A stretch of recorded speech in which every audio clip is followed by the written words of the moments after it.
Pertanyaan sederhananya adalah gimana sih cara kita menghadapi itu? Saya juga lagi belajar, ini bukan kata saya ya, tapi saya coba merangkum dari beberapa hadis, dari beberapa ayat. Mudah-mudahan ini jadi semacam tips dari Allah, dari Rasul, cara kita supaya lebih sabar dalam menghadapi ujian, khususnya ujian perasaan. Pertama, saya mengambil dari hadis riwayat yang diriwayatkan dari Abu Hurairah, hadis Hasan. Nabi SAW mengatakan, "Ma yazalul bala'u bil mu'mini wal mu'minati fi nafsihi wa waladihi wa malihi hatta yalqallaha ta'ala wa ma 'alaihi khati'ah." Tidaklah seseorang selesai diuji, baik dia laki-laki orang yang beriman atau perempuan yang beriman, baik itu ujiannya terjadi pada dirinya atau melalui anaknya atau melalui hartanya, artinya ujian harta, ujian fisik, ujian perasaan, sampai dia bertemu dengan Allah dan dia tidak punya dosa. Apa maksud dari hadis ini? Ujian itu tidak akan berakhir kecuali kalau dosa kita sudah habis. Allah akan menguji kita terus untuk membersihkan diri kita dari dosa. Sehingga yang harus kita coba bangun awareness dalam diri kita kalau lagi diuji, Allah pengen membersihkan dosa saya nih. Sehingga kita ridho dengan ujian, bukan ikhlas ya. Kalau ikhlas ibadah, kalau ujian ridho, rela. Saya ridho ya Allah, walaupun ini berat. Saya ridho ya Allah, walaupun saya berharap Engkau beri jalan keluar. Saya ridho ya Allah, walaupun saya berharap ditolong oleh Allah. Tapi tetap ridho diberikan ujian itu, sambil berdoa diberikan jalan keluar, ditolong, diberikan keajaiban. Cuman gak mau mengeluh. Dan berdoa meminta jalan keluar bukan mengeluh, itu ibadah. Berdoa itu ibadah dalam Islam. Sehingga Allah suka banget sama hamba yang berdoa. Allah suka dengan hamba yang curhat. Nabi itu kalau lagi curhat, doanya aja bisa berjam-jam cuma doa doang tuh. Kayak hadis Aisyah pas lagi cemburu malam-malam kan. Aisyah lagi tidur, ini jatah malamnya Aisyah. Tiba-tiba dia nyari-nyari raba-raba, Nabi gak ada. Dicari di kamar mandi gak ada. Biasanya Nabi sholat di sebelah Aisyah. Wah curiga nih, jangan-jangan ke rumah si fulan. Dicari ke rumahnya, ditelepon gak aktif, mungkin lagi dicas. Datang ke rumahnya, ketuk pintu. Hafsah, Nabi di rumah kamu enggak? Enggak Aisyah, beneran. Cari ke rumah Sofia. Nabi di sini enggak? Enggak, beneran. Cari ke rumah Maria. Maria di sini enggak Nabi? Enggak. Kemana ya Nabi? Rumah istri-istri yang lain enggak ada. Pas balik ke rumahnya, ngelewat masjid, ngelihat Nabi lagi sujud di Masjid Nabawi, di mihrab. Dan Aisyah mendengar Nabi menangis sambil berdoa. Dan sujudnya itu seperti membaca 1 juz Al-Quran. Dan itu isinya doa nangis. Robbi. Jadi kalau kita katakan gak usah banyak berdoa sama Allah, malu. Justru Allah suka kepada hamba yang berdoa. Justru sebaliknya, kalau kita jarang berdoa atau enggan berdoa, buat Allah itu orang sombong. Allah gak suka hamba kayak gitu. Kamu gak butuh saya, sama kayak kita lagi ada masalah, punya teman yang punya kelebihan harta, terus kita kayak bingung gitu nyari kesana kemari pinjaman, dia gak dikasih tahu. Pas dia tahu dari orang lain, dia ngomong apa? Kamu gak nganggap saya ya? Emangnya saya bukan teman kamu? Kok kamu punya masalah keuangan tapi saya gak dikasih tahu, malah saya tahunya dari orang lain? Tersinggung kan? Kalau teman kita aja tersinggung, apalagi Allah. Kamu punya masalah kok gak ngomong ke saya, wahai hambaku? Bukan berarti Allah gak tahu. Allah tahu, cuman Allah berhak, bukan ingin ya, berhak untuk dilibatkan. Allah berhak untuk dicurhatin. Allah berhak untuk dijadikan tempat kita untuk habis-habisan menangis dan melampiaskan masalah kita kepada Allah dalam bentuk curhat-curhat dan doa. Sehingga kalau kita berdoa, ya Rabbi, Allah langsung inni qarib, mendekat Allah kepada kita. Jadi teman-teman yang dirahmati Allah, kalau kita punya masalah, kita coba bangun awareness, oh Allah pengen membersihkan dosa-dosa saya nih. Terus kita berdoa, ya Allah bantu saya, ya Allah tolonglah saya, istighfar. Saya kadang-kadang ngerasa nih, kalau ada dosa, ada kesalahan, ada kekeliruan yang saya lakukan misalnya gitu, kalau saya nggak kuat istighfarnya, bentar lagi akan diuji sama Allah. Ujinya macam-macam, alhamdulillahnya ujiannya masih ketahan. Pasti diuji sama Allah. Kalau istighfarnya gak kuat, taubatnya tuh gak kuat, langsung diuji sama Allah. Dan saya langsung sadar, oh benar berarti yang tadi ini lagi dihapus sama Allah nih. Perkencang lagi, perkuat lagi istighfar. Kenapa? Karena kalau istighfar kita kuat, berarti kan dosa kita dihapus dengan istighfar ya. Otomatis ujian kita durasinya berkurang. Makin kuat istighfar, makin berkurang. Kalau istighfarnya udah mantap, udah selesai, Allah cabut tuh ujian kita. Diganti dengan kebaikan. Jadi teman-teman, kita coba sadari, oh kalau Allah menguji saya, memang saya banyak dosa. Sebelum kita mencari kambing hitam, nyalah-nyalahin orang lain, sebelum kita marah kepada orang lain, kadang wajar kita marah kepada orang lain gara-gara ucapannya, komennya, teks dari dia, wajar. Tapi sebelum itu, marah dulu kepada diri kita atas dosa dan kesalahan kita yang baru saja kita lakukan. Atau yang dulu kita lakuin dan belum benar-benar kita tinggalkan. Kalau kita ngerasa banyak dosa di masa lalu sebelum kita taubat, hijrah, berarti mungkin itulah alasan kenapa sekarang kita diuji setelah hijrah.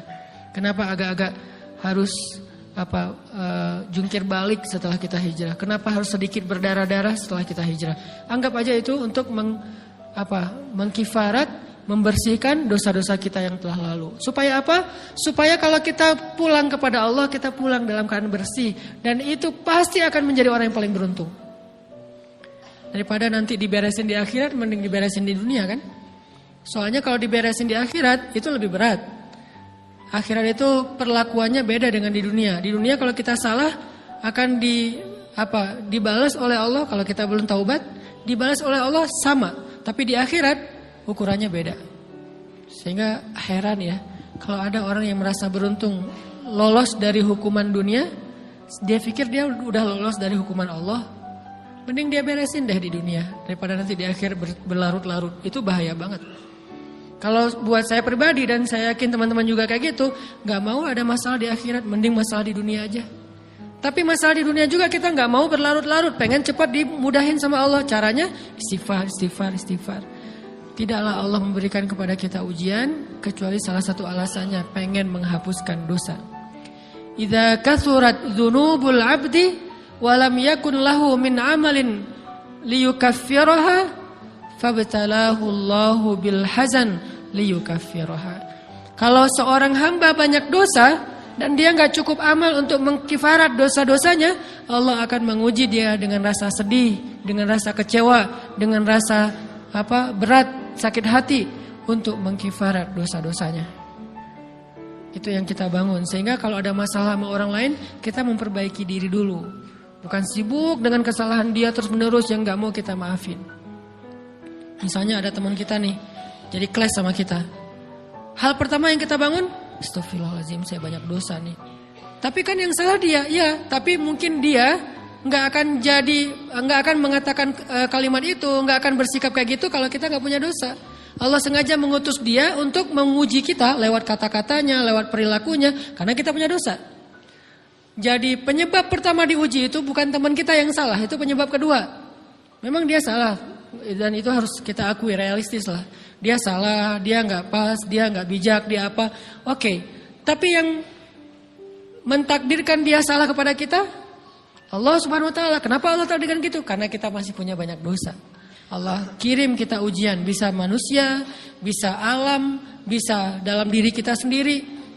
Itu semuanya adalah cara Allah untuk menguji kita dan membersihkan dosa-dosa kita. Ini yang kita bangun pertama.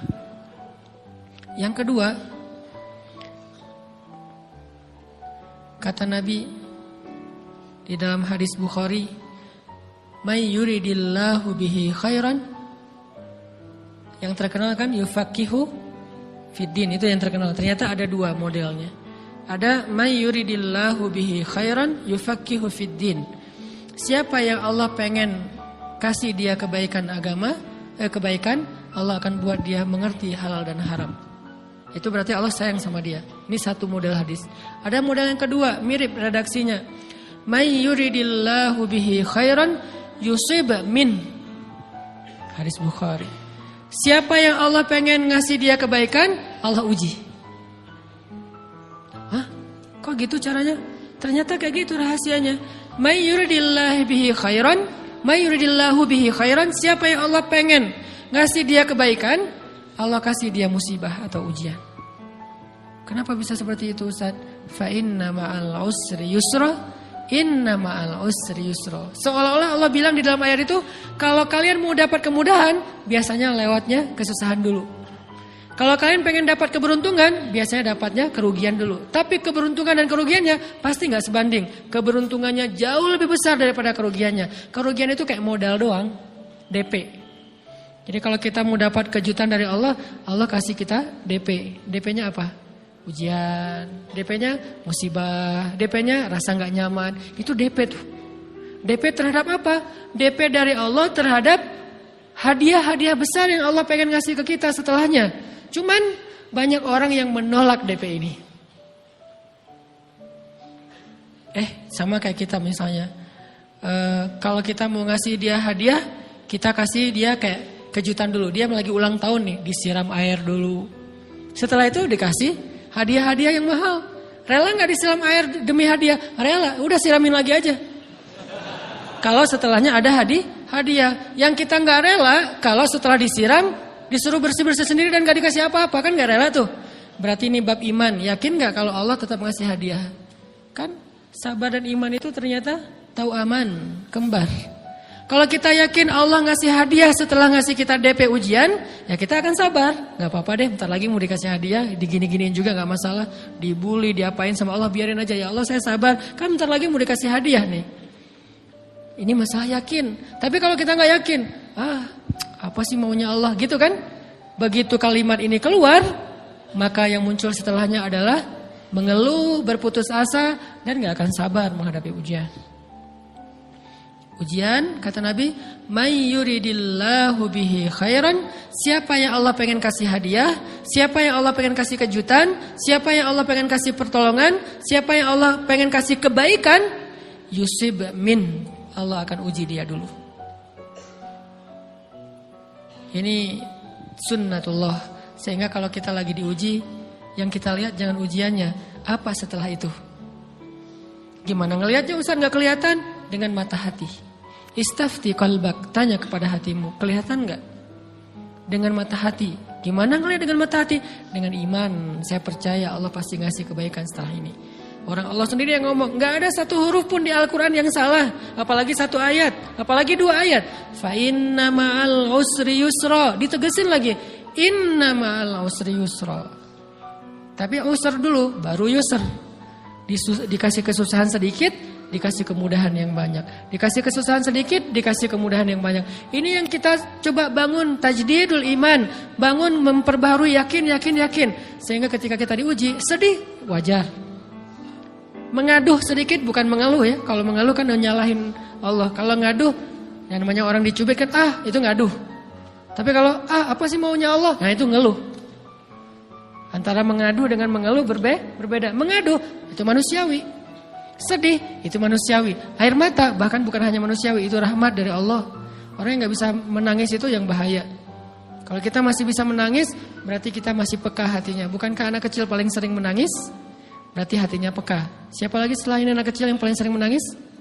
Cewek. Cowok itu emang gak punya perasaan, makanya jarang nangis. Cewek dikit-dikit nangis. Jangan bilang, cemen banget sih nangis, cengeng apa. Enggak, karena dia perasaannya lebih peka dari kita. Itulah kenapa Allah menitipkan bayi kepada perempuan. Kalau dititipin ke laki-laki, hancur. Di balik kepekaan perempuan, di balik sensitifnya perempuan, di balik perasaannya yang luar biasa, di situ Allah Subhanahu wa taala menitipkan amanah, dia yang paling baik dalam merawat bayinya. Perempuan secara umum mungkin lebih banyak bicara daripada laki-laki ya. Walaupun ada orang yang perempuan pendiam banget, ada yang enggak ngomong sama sekali, misalnya diem-diem aja, ada. Tapi secara umum perempuan lebih banyak berucap daripada laki-laki. Emangnya ini kekurangan? Bukan. Ini kelebihan. Kalau dia berikan itu dalam hal yang tepat. Apa yang tepat? Mendidik anak. Justru karena perempuan banyak ngomong, lebih baik dalam mendidik anak daripada laki-laki. Laki-laki itu kurang mendidik, kurang mengedukasi kepada anak dengan usia tertentu karena dia jarang memahamkan. Salah hanya marah, salah hanya ditegur. Kalau ibunya jelasin, gini sebelum tidur ibunya yang ceritain banyak cerita. Saya sendiri ngalamin. Sering mana seorang ayah sama ibu interaksi sama anak dalam bentuk verbal. Sering ibu. Jadi menangis itu rahmat dari Allah. Gak apa-apa, nangis aja. Dan itu tidak disebut mengeluh. Kamu kok nangis sih? Kan orang Islam harus sabar. Emangnya nangis dengan sabar itu bertolak belakang? Sabar tetap sabar. Ya nangis jalan aja terus nangis. Nangis apa pakai nangisnya nggak cuma nangis doang. Emotikonnya juga nangis, berderai-derai gitu. Sampai air matanya menggenang gitu kan ya. Boleh lah. Ditambah lagi dengan visual menangisnya. Posting bahwa dia lagi tertusuk duri dengan postingan kaktus atau apalah. Dia pengen share ke semua orang bahwa saya sedang sedih. Sehingga nanti ketika ada orang yang menghibur dia dengan sedikit kata-kata yang sabar ya segala macam, wah makin berderai-derai. Itu belum jadi. Kecuali dia keluarkan kata-kata mengeluh, baru dia disebut orang yang banyak mengeluh, berputus asa. Kalau mengaduh, wajar. Walaupun ada nabi udah diuji berat gak mau mengaduh, apalagi ngeluh. Zakaria digergaji, mengadu aja enggak. Kenapa? Karena kata malaikat, kalau kamu mengaduh sedikit aja, maka Allah Subhanahu wa taala akan menghancurkan kaum ini. Dia kasihan kepada kaumnya, enggak mau mengaduh. Satu-satunya orang yang kita tidak boleh mengaduh hanya orang tua. Atau itu mengeluh kalau untuk orang tua. Kalau yang lain enggak disebut mengeluh. Kalau ke teman, malas enggak apa-apa. Jangan sering-sering tapi. Apaan sih? Ke teman boleh. Tapi ke orang tua, saja, itu bukan lagi mengadu, itu sudah mengeluh. Khusus untuk orang tua. Kalau di antara manusia. Kalau kepada Allah dan Rasul, pastinya lebih dari itu. Ketika kita diam saja, tidak langsung beranjak, sami'na wa ata'na labbaik ya rabbi wa sa'daik, enggak memenuhi panggilan Allah, itu sudah disebut bagian dari kufur ingkar. Tapi minimal kita mungkin masih mengaduh, kita masih menangis, kita masih lelah, kita masih merasa lemah. Setidaknya kita tidak mengeluh. Kenapa? Kita percaya Allah kalau mau ngasih hadiah kepada hambanya, DP-nya itu ujian. Dan yakinlah hadiahnya minimal 10 kali lipat lebih baik daripada ujian itu. Minimal, karena gak ada amal soleh yang dibalas di bawah 10 kali lipat tuh gak ada. Amal soleh, amal ya bukan niat. Amal yang udah kita kerjakan minimal dibalas 10 kali lipat. Minimal, maksimalnya bighairi hisab, tanpa batas. Bighairi hisab, tanpa batas. Ada yang 700 kali lipat kayak sedekah. Tapi tetap aja ayat sedekah di akhirnya ujung-ujungnya apa? Bighairi hisab juga kan? Berarti sedekah itu minimal dibalas 700 kali lipat. Minimal. Kalau kita yakin. Selalu syaratnya kalau kita yakin. Dan saya ngebuktiin itu banget. Saya pernah ngalamin lagi jalan-jalan di sebuah kota yang ada becak kayuhnya, becak sepeda gitu ya. Jalan terus saya bilang, Pak berapa ongkosnya? 20.000. Udah naik aja 20.000. Karena kita keliling-keliling kota, ternyata saya jadi kasihan sama dia 20.000. Kasihan kan 20.000 dibayar keliling kota, walaupun pas mampir beberapa tempat mungkin dia dapat tips ya. Tapi saya nggak tega gitu, dia cerita tentang anaknya lagi sekolah, apa segala macam, makin bikin baper kan. Pas selesai, saya kasih dia 100.000. Dari 20.000 dikasih 100.000 karena kasihan. Dan saya yakin, nggak mungkin sedekah itu sia-sia. Kan Nabi bersumpah kan, demi zat yang jiwaku di dalam genggamannya, tidak berkurang harta karena sedekah. Demi Allah, kata Nabi. Nggak berkurang harta karena sedekah. Berkurang harta karena belanja? Ya. Berkurang harta karena pacaran? Banget. Modal banget kan? Apalagi buat cowok. Tapi berkurang harta karena sedekah? Gak mungkin kata Nabi. Demi Allah gak berkurang harta karena sedekah. Berkurang harta karena istri? Enggak. Karena memberi kepada istri itu pahalanya lebih gede daripada sedekah. Makanya ngemodalin pacaran setelah nikah itu tumbuh berkah. Modal pacaran sebelum nikah itu apes. Jadi kalau pengen modal nih, ngemodalin cewek, traktir, ngapa-ngapain, bayarin, jangan sebelum nikah. Sebelum nikah jadi orang pelit aja, nggak apa-apa. Tapi setelah nikah, jor-joran ngasih, apalagi yang, bayarin semuanya. Kenapa? Pahalanya lebih gede daripada sedekah. Bahkan lebih gede daripada infak fi sabilillah. Seorang suami memberi nafkah istri, itu pahalanya terkadang lebih besar daripada kita berinfak untuk fi sabilillah, untuk korban perang. Saya heran kalau ada orang sedekahnya rajin tapi ke istrinya kikir, aneh, berarti dia gak ngerti konsep. Padahal memberi kepada istri itu selama itu kebutuhan pokok ya. dan sedikit entertain, nggak apa-apa asal nggak berlebihan, itu luar biasa. Makanya saya kalau jalan sama istri yang yang mana? Itu yang Oni suka. Oh ya, Oni suka. Kasih aja. Kenapa? Minta ini. Kasih. Selama ada kan kenapa nggak dikasih kan ya? Nanti Allah ganti. Makin rajin kita ngebayarin istri kita, ngebelanjain istri kita, makin Allah ngasih yang kita nggak pernah duga-duga. Sampai istri kita cemburu sama kita. Kok kamu duitnya banyak banget sih? Kan gara-gara aku sering ngasih ke kamu. Ya udah sini lain lagi. Mau ditransfer berapa gitu kan ya? Saya ngasih 100.000 ke si bapak. Dan saya yakin teman-teman sedekahnya pasti lebih dari itu karena 100.000 saya sebut. Kalau 1 juta ke atas saya nggak mau nyebut, malu dong, ria ya.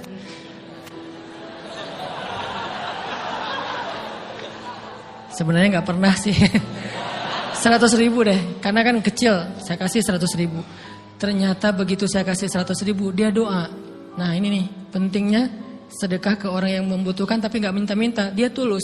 Dia langsung doa, ya Allah Pak mudah-mudahan rezekinya lancar, berkah, bertambah dan segala macam, bahagia keluarganya.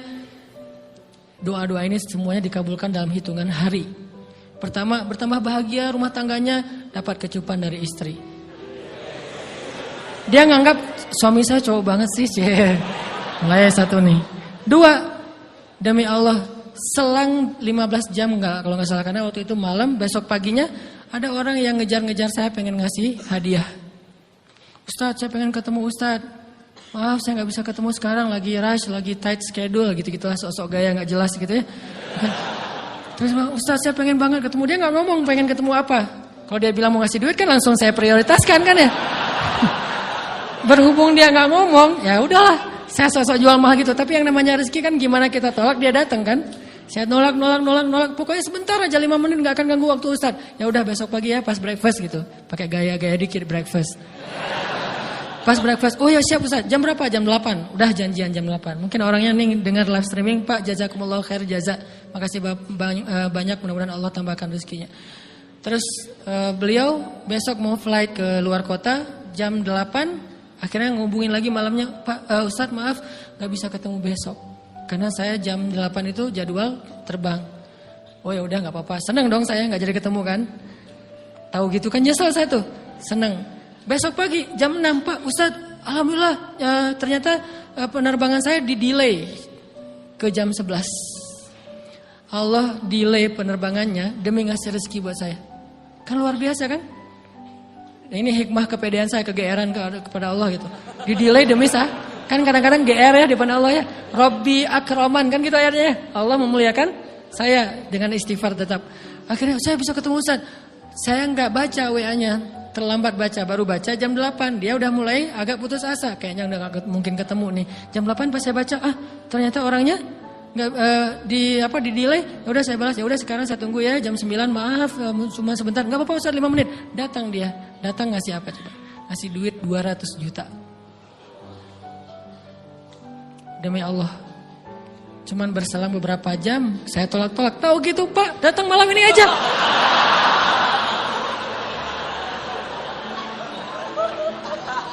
Harusnya malam itu juga saya cari orangnya. Kalau perlu saya yang nyamperin Bapak. Sherlock, saya kejar. Manusia gitu banget ya.